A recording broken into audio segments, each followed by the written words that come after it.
Hey, I'm Grant with Grant's Game Rex. I love board games, but one of the worst parts about board games is finding other people to play board games with you. It seems to be a constant struggle. That's why solo or two-player only games are great. I love them. Now, I don't play a lot of solo games myself, but I love two-player only games that you can play with a friend, a roommate, a significant other. I'm always looking for those types of games because they're just easy to get to the table and often really good. I mean, there's a lot of great two-player only games out there, from classic ones like Patchwork or newer ones like Boop. These are my top two-player only games of 2023. So I hope you find something here that you're excited to play. My number 10 is Sail. This is a very small box two-player trick-taking game, but it is unique amongst trick-taking games in that it's not just cards. There is also a board element to the game. You will be playing cards to sail a ship forward and try to reach the ending point by 5 rounds. You have 5 rounds to get there, and if you don't, you lose the game. And you are going to be playing tricks in cards every turn. And if you play certain symbols, they'll get you different benefits, like sailing the ship forward or like damaging the Kraken, because there are islands and Kraken that you have to avoid on the board or you take damage. There's an interesting element of when you win a trick versus when I win a trick, the boat moves in certain directions. Like every movement is kind of a diagonally forward movement. And so there is strategy in terms of who we want to win a trick to avoid this Kraken or that sort of thing. I will say, I think there's like 5 or 6 different setups for the board, and the early ones are very easy.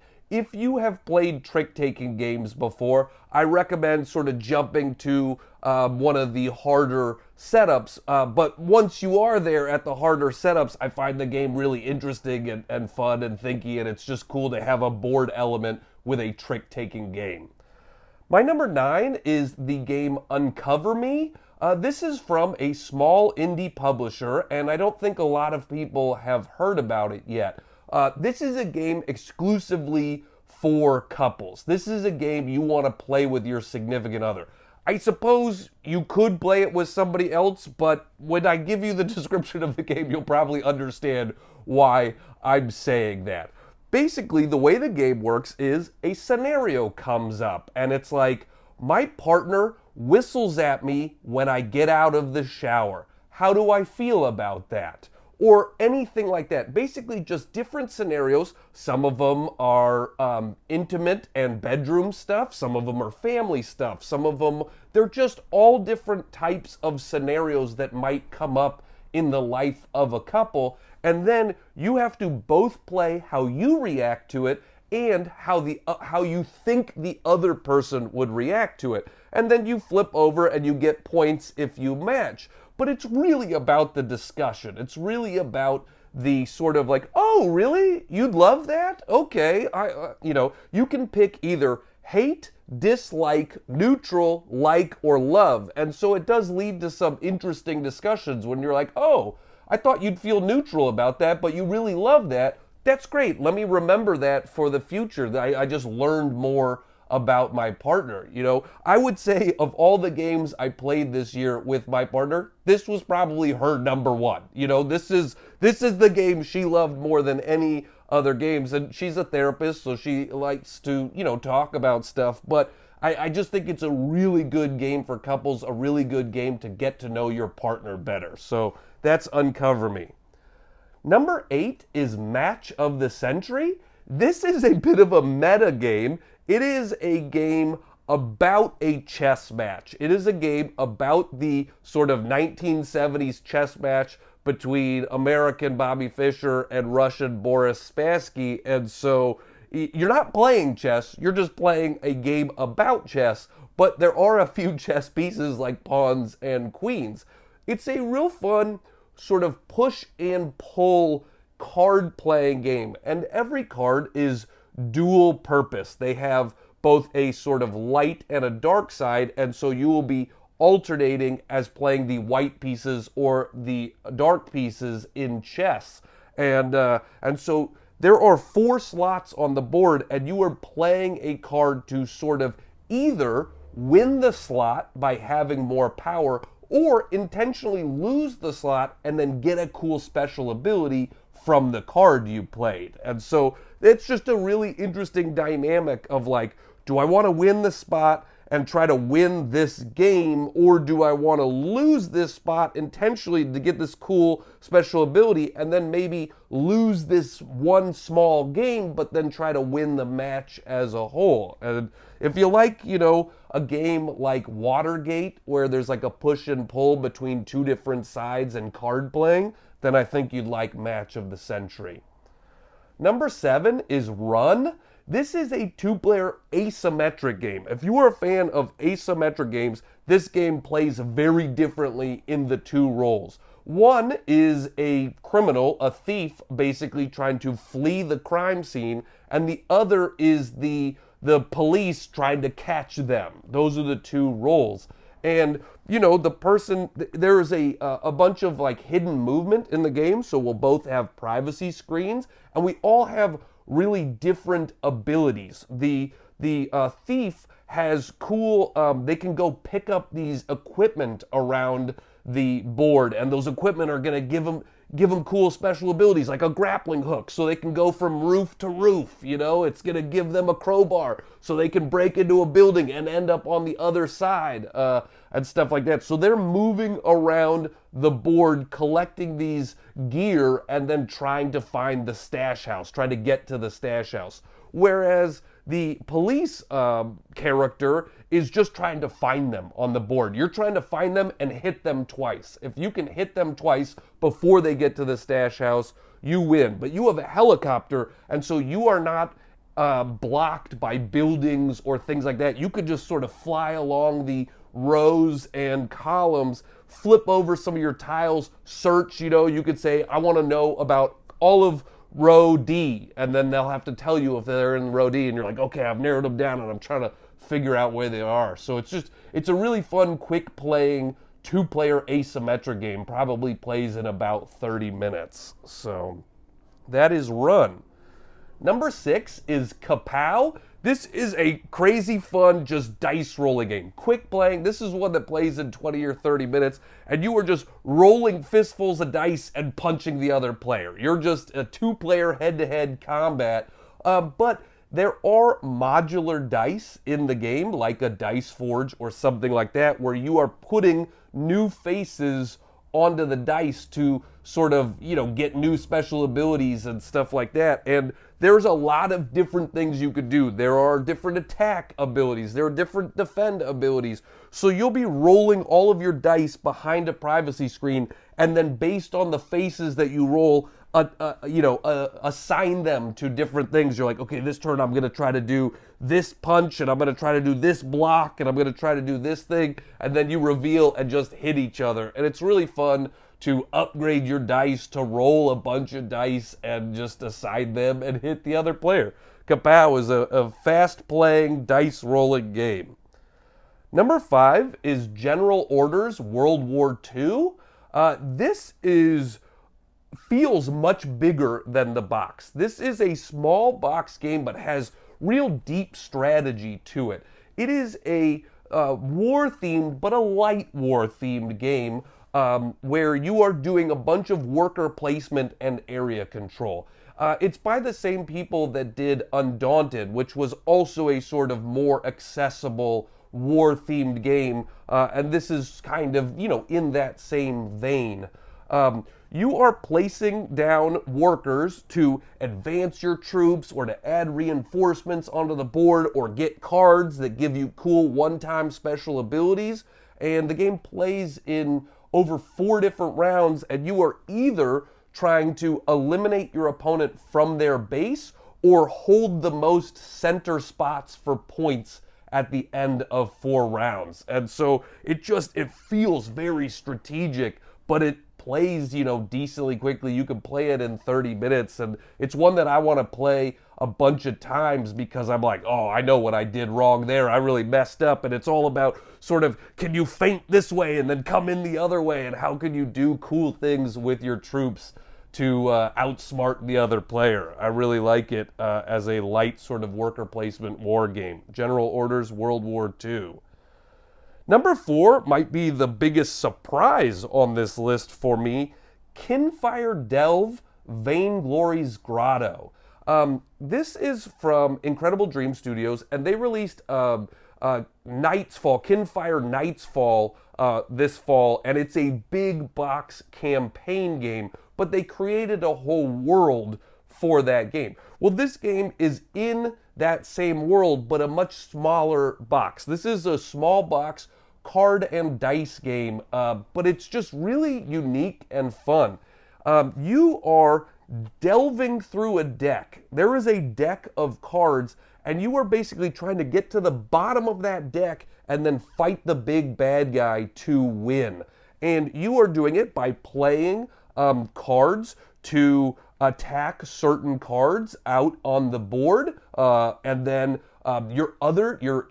this is a cooperative game, I should say, and they can play boost cards to make the card you play stronger. And then you get to roll a bunch of dice and hopefully add some power to the attack that you're doing to eliminate a card. And cards, when you eliminate them, will give you benefits. And oftentimes those benefits are like, discard the top 3 cards of the deck. So now you just got to the bottom better. But that makes it really replayable because you're not seeing all the cards all the time because you're constantly shedding cards from the deck based on the benefits you get from winning battles. And so, every time you play it, there's different cards you're going to see, which I think is really cool. And this game is not easy, you will lose this game a bunch, but it's really cool in terms of talking about, okay, how do we want to fight this? How do we want to come about this? Because one of the other things I did mention is you can play cards to boost your teammates' action, but you never get to draw cards in this game. Drawing cards will exhaust you, and exhausting comes with a bad thing. You will have a penalty for having to draw a new hand of cards, so you can't just overboost somebody else's action. That would be ill-advised. And I really like it in terms of a small box card game, dice game. Feels unique and feels really cool in the cooperative genre. That's Kinfire Delve Vainglory's Grotto. And speaking of cooperative, my number 3 2-player only game of 2023 is SkyTeam.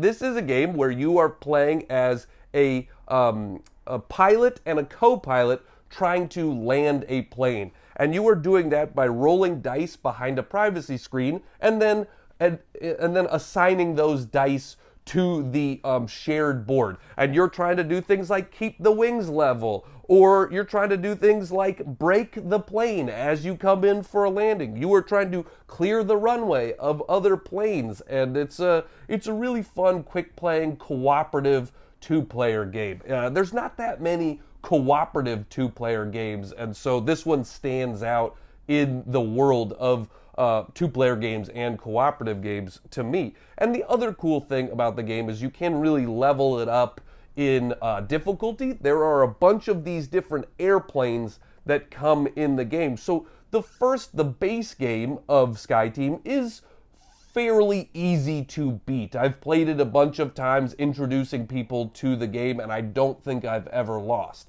But all you have to do is replace that airport that is the basic airport, and the challenges get much, much more difficult. There's a lot of different airports in the game, so there's a lot to explore with it. So I love the theme too, and it's a limited communication game, but it doesn't feel frustrating because you can talk as much as you want until you roll dice, and then you're just putting out dice and hoping that the other person might be able to match you in a number with something, or and that it creates a fun tension where you're like, oh, okay, I'm gonna put that there, and I hope that they can help me with this, So that's SkyTeam. Number 2 is Kirai the Duel. This is a tiny, 18-card game, and it is a 2-player head-to-head combat game, But I love games where I have to not only think about my strategy, but I have to think about what the other person is trying to do. I have to try to outfox them, outsmart them, and Kyriai is all about that. Because you are samurais on a field of battle, and you can move forward or backward and then strike with your sword. But you can only strike from a high position with certain cards or from a low position with other cards. And so you are having to move, change stance, strike up. And so every turn you are playing two cards, but you're trying to anticipate what your opponent is doing when you play a card. I want to, okay, if I think they're going to come at me, maybe I take a step back and then slice with my overhand, or maybe I think that they're coming at me, but they also know that I'm going to think that they're coming at me, so they're going to move back, so maybe I need to move forward 2 steps and then try to strike them from there. And so I just really think it's a really interesting card game, and a round of it plays in like 10 minutes. And so it's always just like, more, again. I just want to play this a bunch. This is what I'm always like, let's best 3 out of 5 or whatever when I play it. It's just a really fun small box card game, Kyriai the Duel. And my number 1 2-player only game of 2023 is Star Wars the Deck Building Game. I love this game. Also, my roommates love this game. So if I was talking about most played games overall, this might be my most played game of 2023 because my roommates want to play it all of the time. It is a deck building game, sort of in that same world of classic deck building games like Star Realms, where you are purchasing cards from a market and then adding them to your deck, making your deck stronger in order to fight the other person. But it does a couple of things uniquely, and it makes it feel, just these couple of small differences make it feel very different than other deck building games. One person plays as the light side of the Force, one person plays as the dark side of the Force, and so there's a lot of characters in here that you know and love. You're going to see Darth Vader, you're going to see Luke Skywalker, and a bunch of other ones. But every card that's in the marketplace is either a light card, a dark card, or a neutral card. And so if I'm playing as the dark side, the other person cannot buy dark side cards out of the row. But they can, however, fight them and eliminate them out of the row before I'm able to buy them and add them to my deck. But that's a really interesting dynamic, because do you want to invest resources in hurting something that I could get, or do you want to invest resources in getting cards that are going to help you? Because yes, that might help you by hurting me, but it's also not getting a card for your deck to make you stronger. And so I just think that's a really interesting dynamic. And then neutral cards can be purchased by either party and added to their deck. The other cool thing is you are not fighting the person, just straight up. Everybody has these planets, and you are basically trying to eliminate their planets out of the game. And all of the planets come with these cool asymmetric special abilities. So when one of your planets gets eliminated, you can look through your deck and choose a new planet. And there's a lot of strategy in that of which special ability do I want at what part of the game. I think is really cool, because those planets do get you really cool special abilities. So I am certainly someone who likes Star Wars, but I'm also not like a Star Wars nut. This is not a game I'm like obsessed with just because it's Star Wars. I think it's just really interesting card play in the game, and it's a really cool, quick playing deck building game, plays in 45 minutes or under. So I definitely think it's worth checking out, Star Wars the Deck Building Game. So those are my top 10 2-player only games of 2023. I'm releasing a lot of these category videos. So I've already done some on my top party games and my top new to me games and other, and I will be releasing a bunch of different ones, and it will all culminate in my top 10 overall games of 2023 right at the end of the year. So I hope you're having a wonderful holiday season. I hope you're getting to play a lot of games. Thanks so much for joining me. I'm Grant with Grant's Game Rex.